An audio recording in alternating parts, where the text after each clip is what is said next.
Sebenarnya tes kemampuan dasar itu terdiri dari beberapa jenis soal, yaitu tes kemampuan verbal, tes kemampuan numerik, tes logika, dan juga tes analisis gambar. Dan di video ini aku bakalan bahas dulu mengenai tes kemampuan verbal dan numerik. Untuk sisanya akan aku bahas di video selanjutnya ya. Oke, soal dari kemampuan verbal yaitu ada soal sinonim dan antonim. Jika setelah kata ada tanda sama dengan, berarti kita harus mencari sinonim atau persamaannya. Jika ada tanda X, berarti kita harus mencari antonim atau lawannya. Soal yang pertama, sinonim dari asumsi adalah A. Konsumsi, B. Anggapan, C. Ilusi, D. Siklus. Soal yang kedua, lawan dari kata apatis adalah A. Harapan, B. Palsu, C. Baik, D. Peduli. Seperti biasa aku bakalan ngasih jeda selama beberapa detik untuk kalian mikirin jawabannya ya. Nah, jawaban yang nomor pertama adalah anggapan. Menurut KBBI, asumsi adalah suatu dugaan ataupun anggapan. Dan jawaban yang kedua adalah D. Peduli.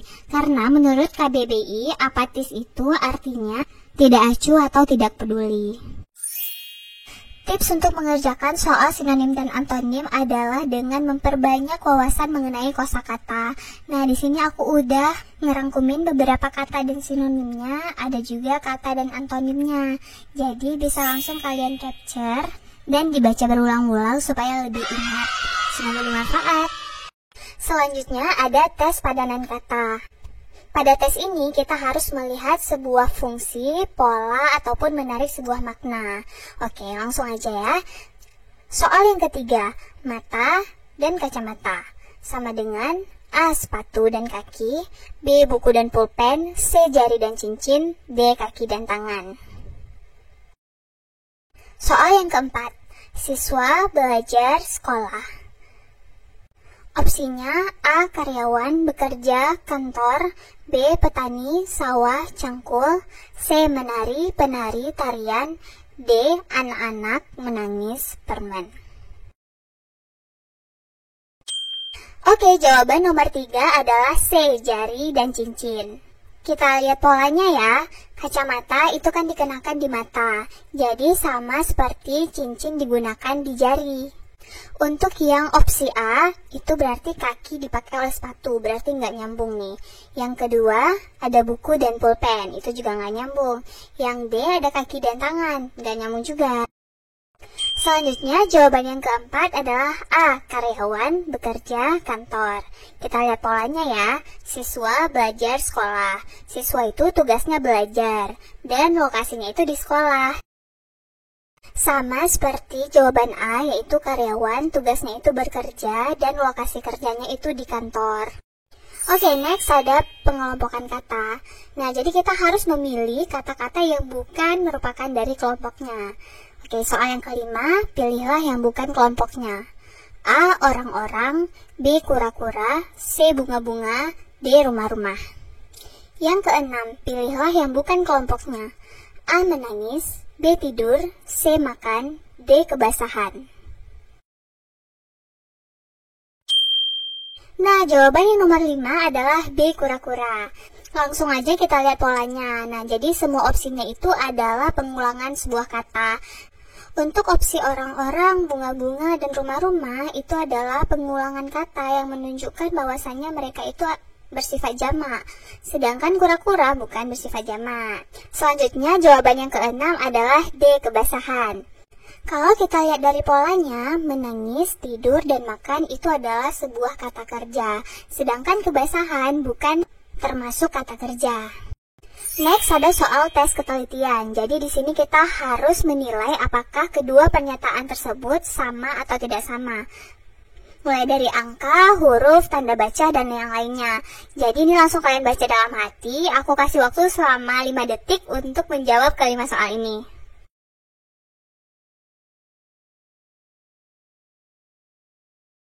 Nah, ini dia jawabannya. Nomor 7 itu tidak sama karena Rumaisya, dan yang kedua itu adalah Erfimaisya. Untuk nomor 8 itu sama ya. Nomor 9 tidak sama karena ada tambahan A di pernyataan kedua. Untuk nomor 10 juga tidak sama karena ada tanda baca titik di antara P dan T. Kemudian yang ke-11 itu sama ya. Soal tes ketelitian ini memang terlihat mudah, tapi kalau kita belum pernah mengerjakannya, kita tuh bakalan panik dan kaget dan bisa jadi kelewat aja soal ini. Padahal lumayan buat nambah-nambahin poin. Next kita lanjut ke kemampuan numerik. Hayo, ada yang udah pernah belum ngeliat contoh soal seperti ini? Kabarnya contoh soal seperti ini pernah diujikan pada tes masuk Telkom tahun lalu. Langsung aja ya, nomor 12 ada 2 spasi 3 spasi 10 spasi 5. Opsi jawabannya ada A pembagian, B perkalian, C penjumlahan, D sama dengan. Soal yang ke-13 ada angka 5 spasi 6 spasi 35 spasi 5. Untuk opsi jawabannya ada A pembagian, B perkalian, C sama dengan, D pengurangan. Oke, jawaban nomor 12 adalah C, yaitu penjumlahan. Dan soal nomor 13 jawabannya adalah D, pengurangan. Hayo, siapa nih yang benar, siapa yang salah? Oke, ini dia pembahasannya. Jadi kalau kalian nemu soal yang ada spasi-spasinya yang kayak gini, berarti yang harus diisi adalah operasi bilangan seperti tambah, bagi, kali, kurang, dan sama dengan. Yang paling wajib untuk dimasukin adalah sama dengan. Jadi posisinya itu bisa di mana aja sesuai dengan kecocokan angkanya. Nah, aku mau coba taruh tanda sama dengan di pertengahan. Selanjutnya aku harus mengisi operasi bilangan di kiri dan kanan supaya hasilnya sama. Untuk operasi bilangan antara angka 2 dan angka 3, aku mau coba masukin tanda penjumlahan yaitu tambah. Nah, jadi kalau 2 ditambah 3 sama dengan 5. Selanjutnya aku harus mengisi operasi bilangan yang cocok antara 10 dan 5. Aku mau coba pakai pembagian ya. Nah, jadi kalau 10 dibagi 5, hasilnya kan 2. Ini kan gak cocok nih sama yang di sebelah kanan, sama dengan. Nah, aku ganti dengan tanda pengurangan, yaitu 10 kurang 5 sama dengan 5. Jadi hasilnya sama antara sebelah kiri dan kanan tanda sama dengan. Oke, udah dapat semua nih. Jadi yang pertama ada tanda tambah, kemudian tanda sama dengan, dan yang ketiga ada tanda pengurangan. Yang menjadi pertanyaan adalah operasi bilangan antara 2 dan 3. Berarti jawabannya adalah tanda penjumlahan. Oke, next soal yang ke-13. Jadi aku mau taruh tanda sama dengan di tengah. Kemudian untuk yang sebelah kiri sama dengan, aku mau coba dikaliin aja dulu ya. 5 kali 6 sama dengan 30. Oke, kemudian untuk yang sebelah kanan sama dengan, aku harus nambahin operasi bilangan supaya sama hasilnya antara kiri dan kanan. Nah, jadi aku kurangin aja nih, karena memang gampang ya soalnya. 35 dikurang 5 sama dengan 30. Udah sama nih antara sebelah kiri dan kanan sama dengan. Nah, berarti untuk jawabannya yang pertama ada perkalian, kemudian yang kedua ada sama dengan, dan yang ketiga ada pengurangan. Jadi yang ditanya ini. Jadi jawabannya adalah tanda pengurangan. Soal numerik selanjutnya, nomor 14. 75 dibagi 3 ditambah 8 dikurang minus 2 dikali 6 sama dengan A 210, B 168, C 36, D 49,98. Next ada soal matematika aljabar. Umur B 3 kali umur A, sedangkan umur C 6 tahun lebih muda dari umur B. Jika rata-rata umur A, B, dan C adalah sama dengan umur C dikurang 8, berapakah jumlah umur B dan C? A 40, B 72, C 102, D 112. Oke, jawaban dari nomor 14 adalah A, 210. Nah, ayo kita bahas sama-sama satu persatu ya. Nah, ini adalah soal berhitung cepat ya teman-teman. Kalau ada soal campuran seperti ini, kita harus mengerjakan soal yang ada di dalam kurung dulu. Kemudian jika di dalam kurung masih ada campuran antara kali, bagi, tambah, dan kurang, maka selesaikan dulu proses perkalian atau pembagian itu. Nah, jadi kita kerjain dulu 75 dibagi 3 sama dengan 25. Kemudian kerjakan sisanya. Nah, jadi ini kan ada tanda tambah. Kemudian 8 dikurang sama min 2. Min ketemu min jadinya plus 8 tambah 2. Berarti 25 ditambah 10. Setelah menyelesaikan dalam kurung, baru kita kali 6. 25 tambah 10 sama dengan 35. Kemudian dikali 6 sama dengan 35 dikali 6. 6 kali 5 30. 6 kali 3 18. 18 tambah 3 21. Berarti hasilnya 210. Next, untuk jawaban nomor 15, jawabannya adalah C, 102. Umur B 3 kali umur A, jadi kita tulis B sama dengan 3A. Kemudian umur C 6 tahun lebih muda daripada umur B, berarti B dikurang 6. Karena nilai B sudah diketahui, jadi langsung aja kita masukin B sama dengan 3A dikurang 6. Kemudian rata-rata umur A, B, C sama dengan umur C dikurang 8. Langsung aja kita eksekusi bersama. Nah, jangan lupa rumus dari rata-rata ya. Rumus rata-rata adalah total seluruh nilai per frekuensi. Jadi kita tulis nih seluruh nilainya A tambah B tambah C per frekuensi berapa orang. Jadi kan totalnya itu ada 3 orang. Nah, itu caranya mencari rata-rata. Kemudian rata-rata itu kan sama dengan umur C dikurang 8. C tadi kan 3A dikurang 6. Jadi kita tulis saja 3A dikurang 6.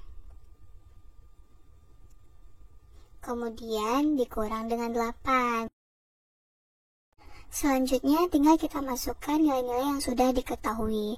Nah, jadi ada huruf A tambah B, B sama dengan 3A ditambah C, C itu kan sama dengan 3A dikurang 6 per 3 sama dengan 3A kurang 6 dikurang 8. Kalau bentuknya sudah seperti ini, langsung aja kita tambahkan yang variabelnya sama. Itu kan ada A tambah 3A tambah 3A sama dengan 7A dikurang 6 per 3 sama dengan 3A dikurang 6 dikurang dengan 8. Jika bentuknya sudah seperti ini, langsung saja kita kali silang ya. Nah, kalau yang tidak ada bawahnya berarti dia itu per 1. Next, langsung kita kali silang aja. Nah, jadi 7A dikurang 6 dikali 1 tetap ya sama. Kemudian 3 dikali 3A kurang 6 kurang 8. Nah, 3 dikali 3A dulu nih. Udah, kita tulis dulu biar nggak lupa. Kemudian min 6 dikurang 8 sama dengan min 14. Oke, kita lanjut ngerjain lagi ya.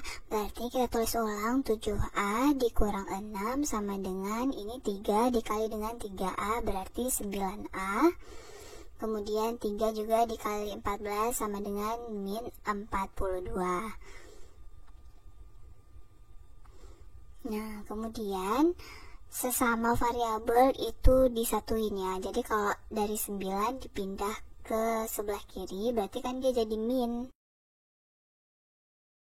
Berlaku juga untuk min 6 yang pindah ke sebelah kanan, berarti min 42 ditambah 6, dia jadi plus ya.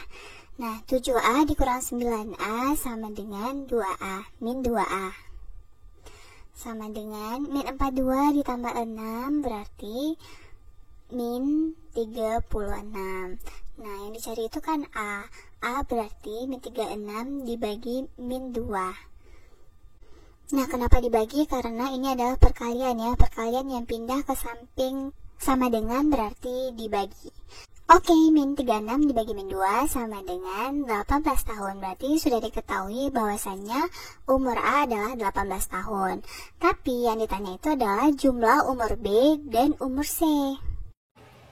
Karena nilai A sudah diketahui, jadi udah gampang nih. Kita tinggal masukin aja ke angka-angka yang di sampingnya itu ada huruf A. Kayak ini nih, B sama dengan 3A. Kalau C sama dengan 3A dikurang dengan 6. Nah, jadi masukin aja 3 dikali 18. Nah, 3 dikali 18 sama dengan 18 kali 3, apa kali 3, 24, 3 kali 1, 3, 3 tambah 2, 5, 54. Nah, kemudian C kan 3A dikurang 6, berarti 3 dikali 18 Kemudian dikurang dengan 6. 3 kali 18, tadi kan udah dapat nih 54. Nah, jadi 54 tinggal dikurang dengan 6. Jadinya 48. Nah, yang ditanya itu kan jumlah umur B dan C. Berarti umur B ditambah dengan umur C sama dengan 54 ditambah dengan 48. Hasilnya adalah 102 tahun. Next, soal numerik selanjutnya adalah deret angka. Jadi kita harus menentukan angka selanjutnya berdasarkan pola tertentu. Langsung aja soal ke-16 ada angka 5, 12, 15, 22, 25. Tentukan angka selanjutnya. Opsinya adalah A 39, B 40, C 33, D 32. Soal ke-17 ada angka 1, 2, 3, 6, 7, 8, titik-titik, 17, 18, 36, 37, titik-titik. Opsi jawabannya ada A 11, 38, B 16, 39, C 16, 38, D 16, 36. Oke, jawaban nomor 16 adalah D 32 dan jawaban nomor 17 adalah C, yaitu 16 dan 38. Oke, pembahasannya itu 5 ke angka 12 itu kan ditambah 7, 12 ke 15 itu kan ditambah 3, 15 ke 22 ditambah 7, 22 ke 25 jaraknya itu berarti ditambah 3. Karena ini sudah membentuk pola yang sama, berarti 25 ditambah 7 lagi sama dengan 32. Nah, tips untuk menjawab soal deret angka ini adalah dengan membaca cepat pola yang ada pada angka tersebut. Jadi kalau misalnya udah kalian masukin beberapa operasi penjumlahan tapi nggak sesuai, ya udah langsung ganti secepatnya. 1 ke angka 2 itu berarti ditambah 1, 2 ke angka 3 berarti ditambah 1, 3 ke 6 itu kan berarti kali 2 ya, 6 ke 7 ditambah 1, 7 ke 8 berarti ditambah 1. Nah, sebenarnya dari segini aja tuh udah nampak polanya itu udah jelas gitu kan, berarti langsung aja ditambahin ke depannya, berarti 8 kali 2 16 dan di ujungnya itu tinggal ditambah 1, berarti 16 dan 38. Next, soal deret huruf. Nomor 18 ada D, K, E, N, F, Q, titik-titik, titik-titik. Untuk opsi jawabannya A, G dan T, B, H dan T, C, I dan S, D, H dan S. Nah, deret huruf ini sama konsepnya dengan deret angka. Jadi kita harus nentuin huruf-huruf selanjutnya berdasarkan pola-pola tertentu. Nah, ini dia jawabannya, G dan T. Untuk polanya udah jelas banget seperti yang digambar ya teman-teman. Nah, soal numerik yang terakhir, nomor 19, jika X sama dengan 1/60 dan Y sama dengan 60%, maka A sama dengan X lebih besar daripada Y, B, X kurang daripada Y, C, X sama dengan Y, D, X dan Y tidak dapat ditentukan. Nomor 20, sebuah mobil dapat menempuh jarak 32 km dengan 4 liter bensin. Berapa liter bensin yang diperlukan jika jarak yang ditempuh sejauh 56 km? A 5 liter, B 6 liter, C 7 liter, D 8 liter. Oke, jawaban dari nomor 19 adalah B, yaitu X kurang dari Y. Oke, ini dia pembahasannya. Nah, jadi kalau ada soal seperti ini kita tulis dulu ya. X sama dengan 1/60, Y sama dengan 60%. Jadi kita itu nggak bisa ngebandingin kalau bentuknya itu masih berbeda. Jadi kita harus samain dulu ya. Aku mau ubah dari 1/60 menjadi persen, yaitu dengan 1/60 dikali 100%. Sama dengan 100/60. Kita bagikan dulu ya, 100 bagi 60 sama dengan 1. 60, 100 kurang 60, 40, dinaikin koma, ditambah 0 di bawah, 400 bagi 66, berarti 360, dikurang lagi 40, berarti 1,6666. Jawabannya ya, berarti 1,66, berarti nilai X sama dengan 1,66%. Dan Y sama dengan 60%. Nah, dari ini udah tahu kita kan, berarti X itu lebih kecil nilainya daripada Y.